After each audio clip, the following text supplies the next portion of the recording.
చిన్న చేపలను వేటాడడం కాదు, పెద్ద పెద్ద తిమింగలాలను లోపల వేసేయాలి. దొంగలను పట్టుకోవడం కాదు, రెడ్ శాండిల్ దందా వెనుక ఉన్న పెద్ద తలకాయలను పట్టుకోవాలి. ఇవి అటవీ శాఖకు AP deputy CM Pawan Kalyan జారీ చేసిన ఆదేశాలు. శేషాచలం అడవులను ఖాళీ చేస్తున్న స్మగ్లర్లపై ఉక్కుబాబుదం మోపాలన్నారు.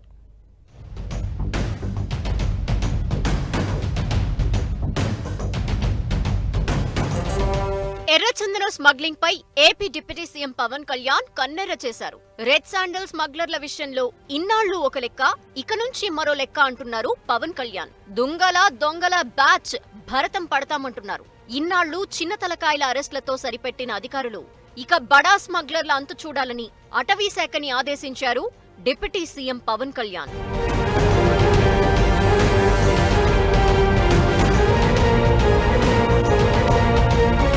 అటవీ శాఖకు నిఘా వర్గాలకు పెద్ద టాస్క్ అప్పగించారు పవన్ కళ్యాణ్.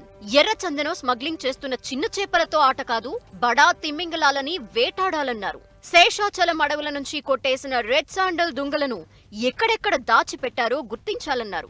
మన ఎర్ర బంగారం దేశం దాటిపోతోందని దానికి అడ్డుకట్ట వేసేందుకు నిఘా వ్యవస్థల్ని పటిష్టపరచాలని అటవీ శాఖ అధికారులకు డిప్యూటీ సీఎం ఆదేశాలు జారీ చేశారు. స్మగ్లర్స్ అక్కడి నుంచి వస్తున్నారు కానీ వెళ్ళిపోవటం మనకి అంటే కర్ణాటకలో మీ దృష్టికి తీసుకొస్తాను.